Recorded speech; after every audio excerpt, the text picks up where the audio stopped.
ஸ்ரீ ஆனந்தவல்லி பாஹிமாம், ஸ்ரீ ஆனந்தவல்லி ரக்ஷமாம். ஸ்ரீ குருபியோ நமக. மந்திரமாவது நீரு, வானவர் மேலது நீரு, தந்திரமாவது நீரு, துதிக்கப்படுவது நீரு அப்படின்னு திருநீற்றினுடைய மகிமை. இன்றைய தினம் நாம் பார்க்கவிருக்கக்கூடிய அடியார் திருநீற்றுக்காகவே தியாகங்கள் செய்தவர். திருநீற்றுக்காக செய்த தியாகம் அப்படின்னு தான் சொல்லணும். திருவருள் மயமானது திருநீரு. வினைகளை நீக்குவதால் இது நீரு அப்படின்னு அதுக்கு பேர். திருநீரு ரொம்ப தெய்வீகமானது. ஆதலால் தீய சக்திகள் எதுவும் அண்டாது உயிர்களை காப்பாற்றும். அதனாலே அதற்கு காப்பு, ரக்ஷை என்ற பெயர் உண்டு. திருநீரு மேலான ஐஸ்வர்யத்தை தருவதாலே விபூதி என்று வழங்கப்படும். கங்காளன் பூசும் கவச்ச திருநீற்றை மங்காமல் பூசி மகிழ்வீரேயாமாகில் தங்கா வினைகளும் சாரும் சிவநெறி சிங்காரமான சிவனடி சேர்வரே அப்படின்னு திருமந்திரம் சொல்கிறது. சந்நியாசி ஆனாலும் ஒருவேளை திருநீற்றை தரித்து கொள்ள தவறுவாராயின் உபவாசம் இருந்து 12,000 பிரணவ ஜபம் செய்ய வேண்டும். அப்போதுதான் அந்த பாபம் நீங்கி பரிசுத்தனாவான் அப்படின்னு உபனிஷத் சொல்கிறது. இத்தகைய திருநீறு புனைந்த அடியவர் யாவராயினும் அவரை சிவமாக பாவித்து வணங்கும் பண்புடையவர் ஏனாதிநாத நாயனார். மெய்ப்பொருள் நாயனாரும் ஏனாதிநாத நாயனாரும் திருநீற்றின் பெருமைக்கு எடுத்துக்காட்டாகவே வாழ்ந்தவர்கள். சோழ வேந்தர்கள் இமயமலை மீது புலிக்கொடி நாட்டியவர்கள், புவி பரந்த புகழ் படைத்தவர்கள். அவர்களுடைய நாடு வளமை மிக்க சோநாடு. அந்த திருநாடு சோழருடைய குளிர்ந்த முத்து வெண்குடையின் நிழலில் குளிர்வது. அந்நாட்டிலே உள்ள பழமையான பதி எயினன்னூர். வேழக்கரும்பினோடு மென்கரும்பு தன் வயலில் தாழக் கதிர்ச்சாலி தானொங்கும் தன்மையதாய் தாழக்குடி தழைத்து மன்னிய அப்பொற்பதியில் ஈழக்குலச் சான்றோர் ஏனாதிநாதனார் அப்படின்னு அவரை பற்றி சொல்லும் பொழுது இந்த பாடல் வருகிறது. எயினன்னூர் என்பது குடந்தைக்கு தென்கிழக்கிலே 4 மைலில் உள்ளது. இப்போது இது ஏனநல்லூர் அப்படின்னு வழங்கப்படுகிறது. ஏனாதி என்பது நாயனாருடைய சொந்த பெயரா அப்படின்னு கேட்டால் கிடையாது. நாயன்மார்கள்லேயே அந்த நாயன்மாருடைய சொந்த பெயர் என்னவென்று தெரியவில்லை. ஏனாதி என்பது என்னன்னா, முன்னாளில் சேனாதிபதிக்குரிய பெயர். சேனாதிபதிக்கு ஏனாதி பட்டம் என்னும் ஆபரணத்தை நெற்றியிலே அணியத் தருவார்கள். அதனாலே ஏனாதி என்பது நாயனாருக்கு பின்னாடி வந்த பெயர். அப்படி எயினன்னூரிலே, அதாவது இப்போ ஏனநல்லூர் அந்த பதியிலே தோன்றியவர். இயற்கை வளம் மிக்க அப்பகுதியில் உள்ள மக்கள் செழிப்பாக வாழ்ந்து வந்தார்கள். அவர்களிலே ஈழக்குலச் சான்றோர் மரபில் வந்தவர் ஏனாதி நாயனார். அவர் மிகவும் சான்றாண்மை உள்ளவர். திருநீற்றின் பெருமையை நன்கு உணர்ந்தவர். திருநீறு புனைந்தவர் யாவரே ஆயினும் சிவமாகவே பாவித்து வணங்குபவர். வாட்படை பயிற்சி அளிப்பது நாயனாருடைய தொழில். அந்த தொழிலிலே அவருக்கு சமானம் வேறு எவரும் இன்றி சிறந்து விளங்கினார்.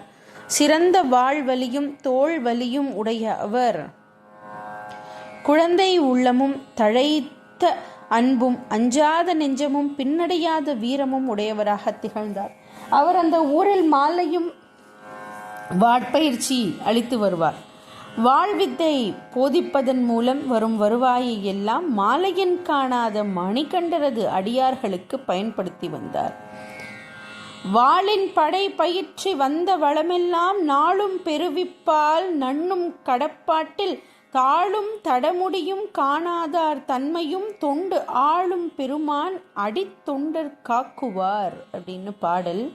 ஏனாதிநாத நாயனார் பாடுபட்டதெல்லாம் அவர் வயிற்றுக்காக கிடையாது, எல்லாம் அடியார் பொருட்டே. அதனால் அவரை நண்பர் மட்டுமின்றி பகைவர்களும் போற்று புகழ்ந்தார்கள்.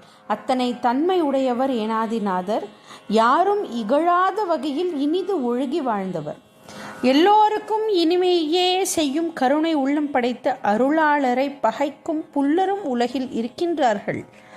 தன்னென்ற அமிர்த கிரணம் பொழியும் திங்களைக் கண்டு தாமரை குவியும். எல்லோருக்கும் இன்பத்தை தரும் பூரண சந்திரன் கள்வருக்கு வெறுப்பானவன்.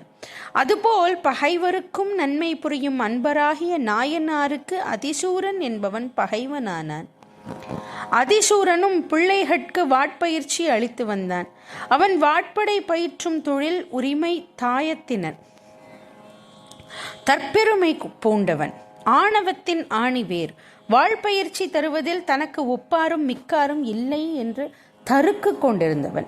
ஏனாதிநாத நாயனாரின் சிறப்பு காரணமாக அவன் அத்தொழிலில் பிரகாசிக்க முடியவில்லை. அழுக்காறு, அவாசினம், இன்னாச்சொல் ஆகிய தீய குணங்களை கொண்டிருந்தான். வர வர அவனது ஊதியம் குறைந்து கொண்டே வந்தது.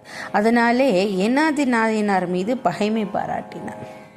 பொறாமையினால் அலை புரண்ட அதிசூரன் தன் துணைவர்களுடன் ஆராய்ந்தான். ஏனாதிநாத நாயனாரை எதிர்த்து போர் செய்து அவருடைய தொழில் உரிமையை கவர வேண்டும் என்று எண்ணினான். தன்னிடம் வாட்பயிற்சி பெற்றவர்களையும் சுற்றத்தினரையும் துணைவர்களையும் அழைத்து கொண்டு ஒரு நாள் ஏனாதிநாத நாயனாரிடம் சென்றான். வாட்படை பயிற்சி தருகின்ற குலத்தாய தொழில் உரிமையை வலியவரே பெற வேண்டும். ஆதலால் நீரும் நானும் போர் செய்வோம். போரில் வெற்றி பெறுபவருக்கு அந்த வலியவர் வலிமை உடையவர். வலி என்றால் வலிமை. இங்கு அத்தொழில் உரியது, போர் செய்ய வருக அப்படின்னு அழைக்கிறான். வெங்கண் புலி கிடந்த வெம்முழையில் சென்று அழைக்கும் பைங்கண் குறு நரியே போல் வான்படை கொண்டு பொங்கி புறம் சூழ்ந்து போர் குறித்து நேர் நின்றே அங்கண் கடை நின்று அழைத்தான் ஒலி கேளா. வேங்கை புலி கிடந்த குகையின் முன் சென்று போருக்கு வா என்று நரி அழைத்தது போல் இருந்ததாம். இப்படி வேங்கை புலி கிடந்த குகையின் முன் சென்று போருக்கு வா என்று நரி அழைத்தது போல் இருந்ததாம். அதிசூரன் போருக்கு அரை கூவி அழைத்ததை கேட்ட ஏனாதிநாத நாயனார் ராஜசிங்கம் போர் கிளர்ந்து எழுந்தார். ஆர்கொலோ போருக்கு அழைத்தவர் என்று சீறினார். ஆடை வரிந்து கச்சை கட்டினார். வீரக்கழல் அணிந்தார். கூர்மையான வாளாயுதத்தை பலகையும் கொண்டு போருக்கு புறப்பட்டார்.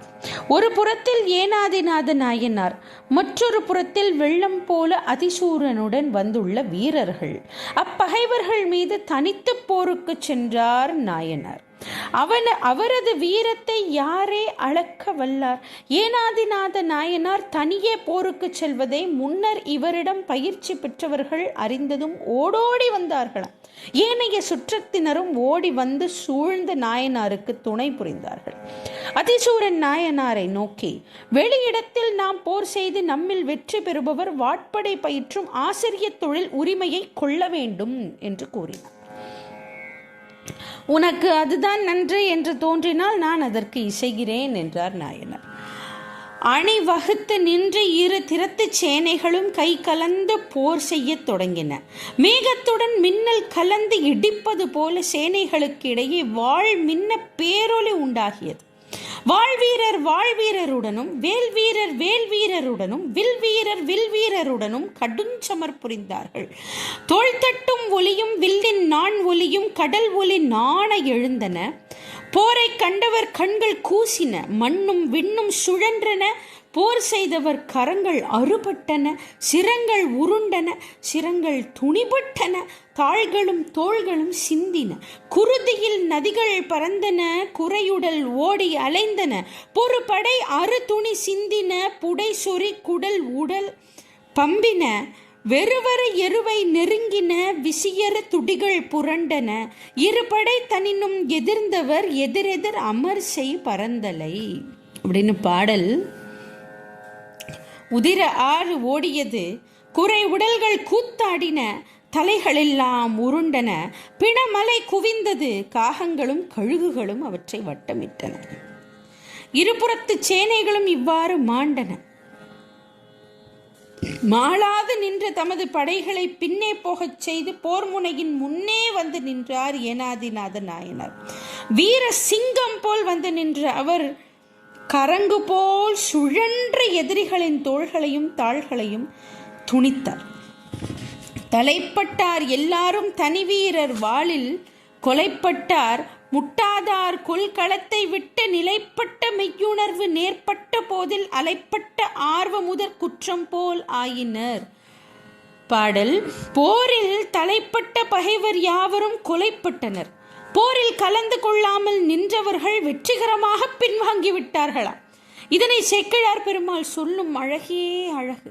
மெய்யுணர்வு வந்தவுடன் உள்ளத்தில் உள்ள ஆசா பாசங்கள் மறைவது போல ஓடி மறைந்தார்களாம். இவ்வாறு ஓடியவர்களை எல்லாம் ஊக்குவித்து அழைத்து வந்த நாயனார் முன் சென்று அடர்த்தான் அதிசூரன்.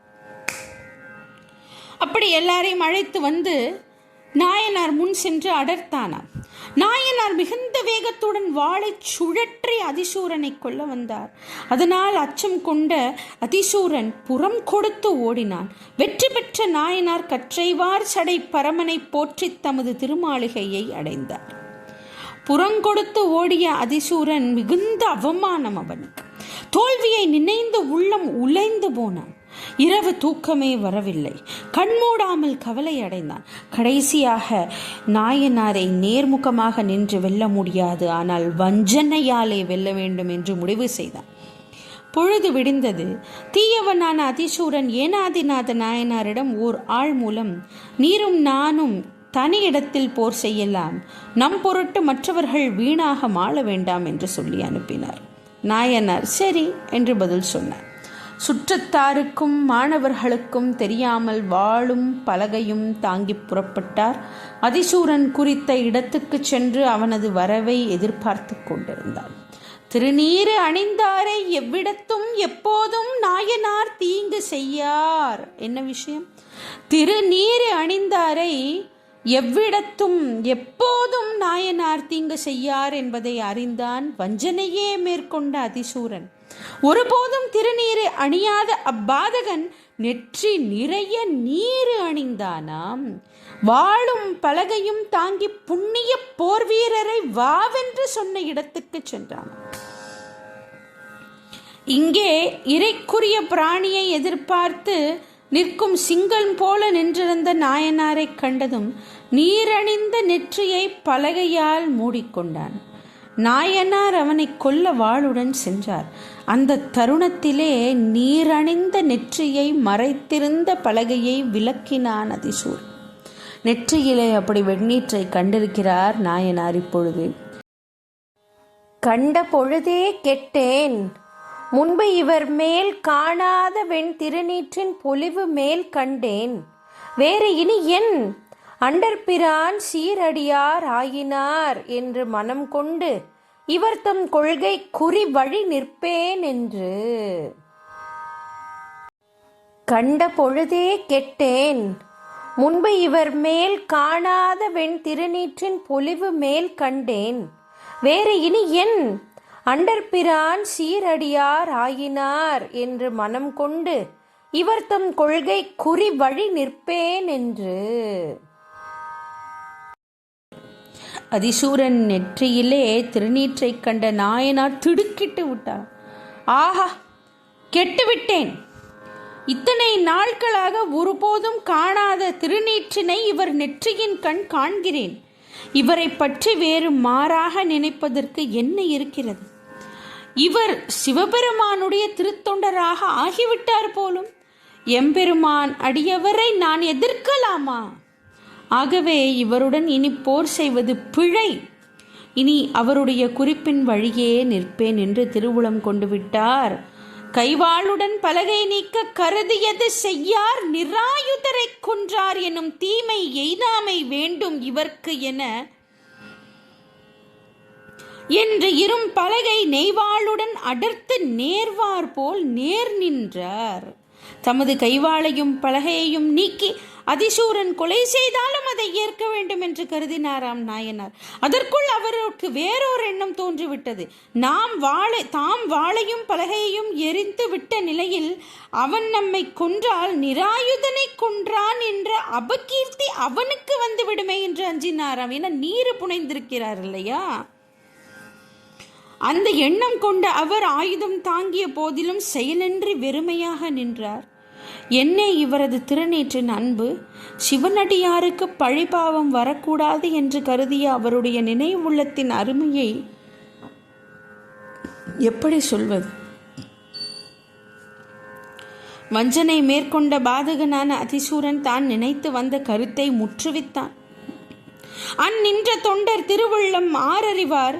முன்னின்ற பாதகனும் தன் கருத்தே முற்றுவித்தான். இன்னின்ற தன்மை அறிவார் அவர்க்கு அருள மின்னின்ற நெஞ்சடையார் தாமே வெளி நின்றார். எப்படி? ஏனாதிநாத நாயனாரின் திருநீற்று அன்பை நன்கு அறிந்த மின்னார் சடையுடைய விடையவர் அருள் வெளியிலே தோன்றி காட்சியளித்தார். எம்பெருமான் அடியார்க்கும் அருள் புரியும் தன்மையை நாம் எவ்வாறு போற்றுவது? இறைவர் பல வழிகளில் பாசத்தை நீக்குவார். இங்கே பகைவரின் வாளினால் பாசத்தை அறுத்து கொண்டார். திருநீற்றின் பால் வைத்த அன்பின் மிகுதியினால் உயிரையே தியாகம் புரிந்தார் நாயனார். பாசத்தை அறுத்து சிவபெருமான் நாயனாரை என்றும் தம்மை விட்டு நீங்காத உடன் இருக்குமாறு அருள் புரிந்தார். என்ன சொல்வது? என்ன பக்தி! மற்ற இனி நாம் போற்றுவது என்? வானோர் பிரான் அருளை பற்றலர் தம் கைவாளால் பாசம் மறுத்து அருளி உற்றவரை என்றும் உடன்பிரியா அன்பருளி பொற்று ஒடியாள் பாகனார் பொன்னம்பலம் அணைந்தார். நாயனாரை கொன்ற பாவத்தினால் அதிசூரன் மீளா நரகத்திற்கு ஆளாயினான். அவன் பூசிய விபூதியினால் புனிதனாகவில்லை. திருநீரு ருத்ராட்சம் திருநீரை அணிந்து கொண்டு தீவினை புரிவோர் பெரும் துன்பமும் நரகமுமே எய்துவார் என்பது இதனாலே உணர்த்தப்படுகிறது.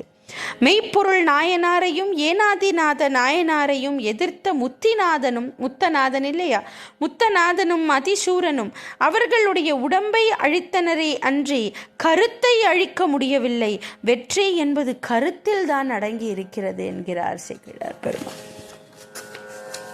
அப்படி ஒரு பக்தி, திருநீற்று மேலே பக்தி, அயராத பக்தி.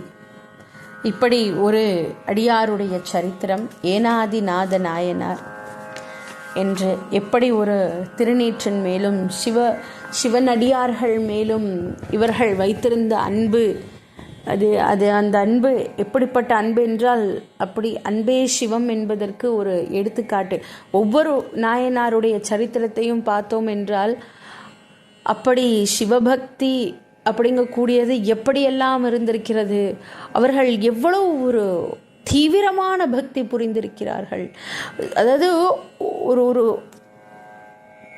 கொஞ்சம் கூட ஒரு பிசகாத பக்தி. என்ன நடந்தாலும் பரவாயில்லை, சிவமே எல்லாம் என்று அப்படி தீவிரமான ஒரு பக்தி. சிவத்தை தவிர அவர்கள் வேறு ஒன்றும் அறியார்கள். எல்லாமுமே அவர்களுக்கு சிவம்தான். அதனாலே அவர்கள் இந்த உலக இயல் வாழ்க்கையிலே அவர்கள் பற்று அற்றவர்கள் என்றுதான் சொல்ல வேண்டும். அவர்களுக்கு எல்லாமே சிவபக்தி தான். சிவபக்திக்காக அவர்கள் எதையும் இழப்பார்கள், தன்னையும் இழப்பார்கள். அவர்களுக்கு சிவபக்தி மட்டுமே சாத்தியம், சத்தியம். அப்படி வாழ்ந்தவர்கள்.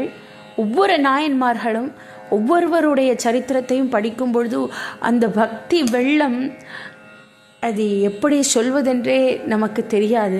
அப்படி ஒரு பக்தி. அவர்கள் பக்தி என்றால் என்ன, இவ்வளவு இந்த அளவிற்கு ஒரு பக்தியை செய்ய முடியுமா என்று ஒவ்வொரு நிமிடமும் நாம் ஆச்சரியப்படுகிற அளவிற்கு, அதிசயித்து போகும் அளவிற்கு ஒரு பக்தி ஒவ்வொரு நாயன்மாருக்கும்.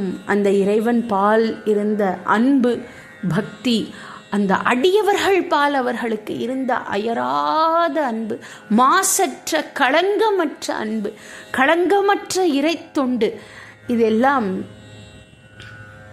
படிக்க படிக்க அந்த பக்தி